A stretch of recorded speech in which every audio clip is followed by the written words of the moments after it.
That is where you will be in a few weeks, carrying the war to the Axis. This is what you must learn in a short time to beat the Axis. You will take our bombers through to smash the Axis.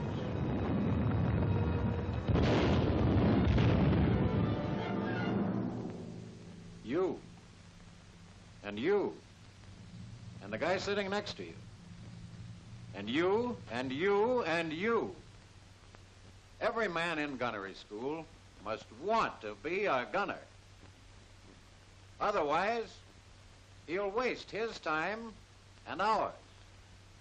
Every man must want to get into this fight, win it, and finish it. He must want the added rank and pay of an automatic sergeantcy at the end of only 5 quick weeks.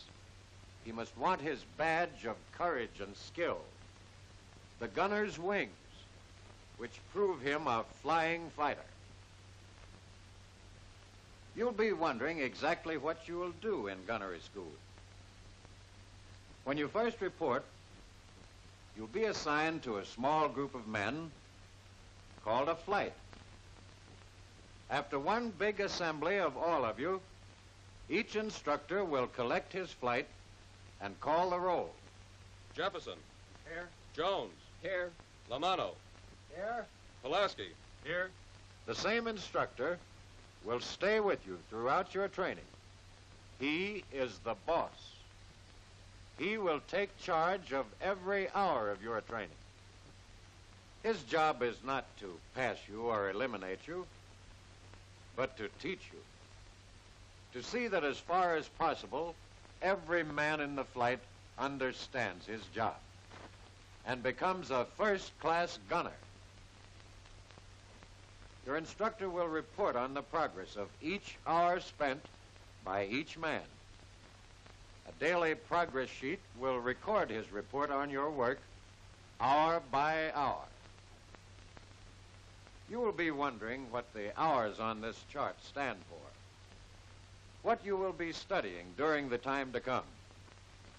First, you will meet your closest friends, the 30 caliber machine gun and the heavier, harder-hitting 50 caliber. You will have to be intimate friends with these guns so that you can call them by their first names: bolt, barrel, cover plate, lever, slide, spring, pin, and stud. You will learn how to take the guns apart and how to put them together again. You will learn what each part does in succession when the gun is fired.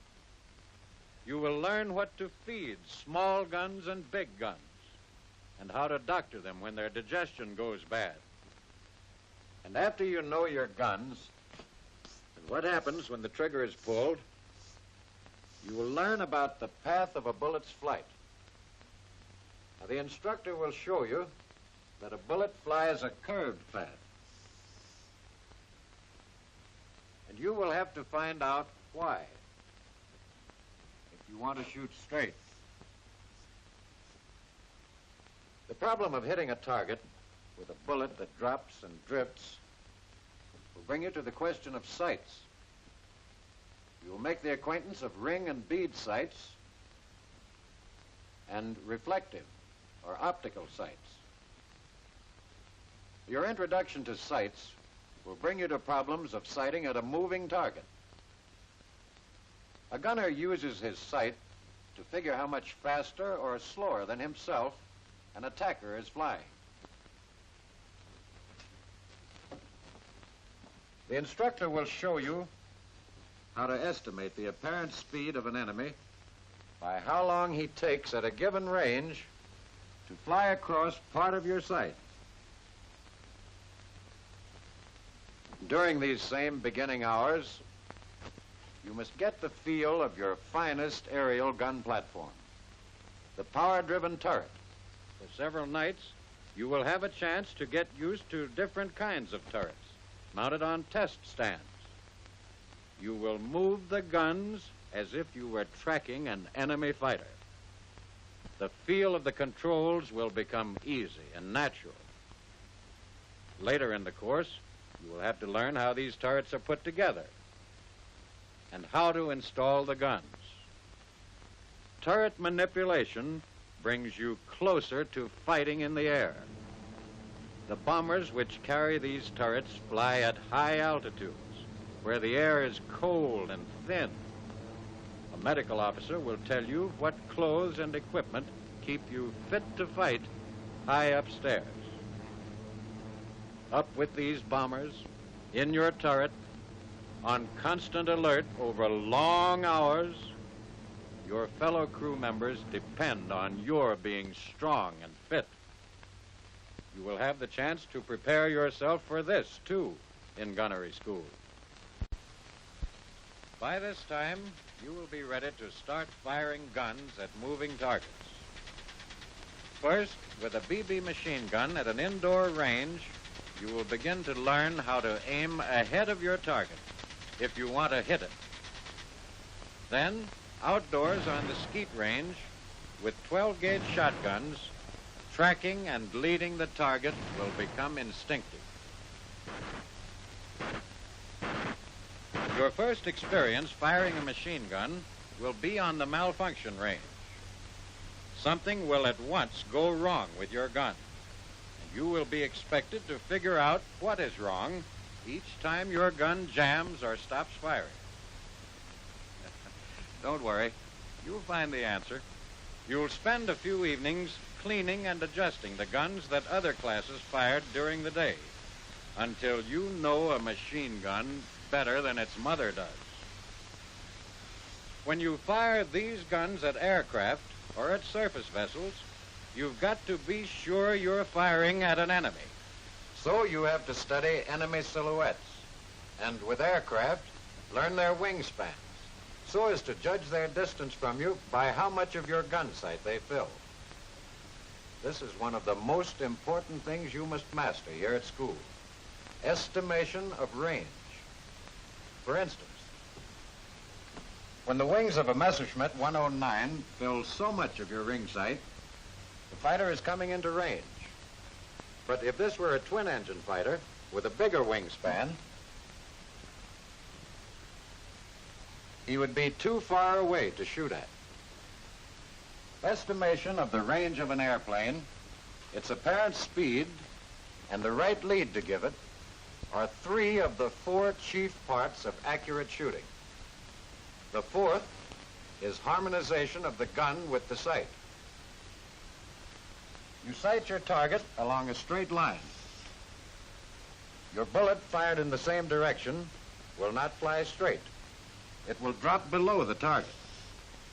So the gun must be pointed up. Then the bullet will drop into the target. This process can be figured out by arithmetic for a given range. After you do the figuring, you can make a chart and line up the gun barrel with this disc and the sight with this mark. When you know how to do this, you can bore sight a gun and shoot it on the ground range. Point-blank range and distant range. Fix targets by day to learn the effect of range, and by night to learn how to use tracer ammunition. Then, moving targets to learn how to estimate lead. Handheld guns and turret guns. Now you begin to look like a machine gunner. This is what you are here for: to fire guns, to kill. Now you're ready for your first flight. You take your life vest and your parachute and your goggles and helmet with earphones, and when you look like this, you climb into an airplane and take off in flights for the aerial target range. On the range, you will fire at a target towed by another aircraft. The target will first go at the same speed as your airplane, at different ranges. Then your airplane will go faster than the target, and then slower. You will cross below the target and then above it to test your judgment of lead, range and speed. But this air firing won't take up all your time. The rest of the day, you can practice turret maintenance and gun installation. Back in the classroom for further study, you must learn visual signals needed for communication with blinkers in International Morse code. In a darkened projection room, entertaining trainers are used to improve your shooting at moving aircraft targets shown on a screen. This will give you good practice and a lot of fun finding out how to lead a fighter coming in for an attack. At the end of your course, you will fly in formation to practice gunnery control and gunnery tactics. 2 AT-12s, upper green quarter, 1,000 yards. All gunners on target.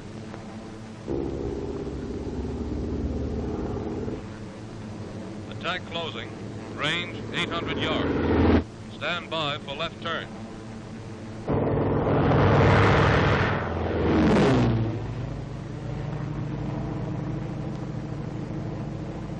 This is only make-believe, for practice. But when you have learned it, when you have learned your academic work, when you have scored high enough on ground and air targets, when you have passed your final examination and received your gunner's wings, then it will not be make-believe anymore. Then the success of a mission will depend on you. Then you will have to be good. You will have to be a gunner.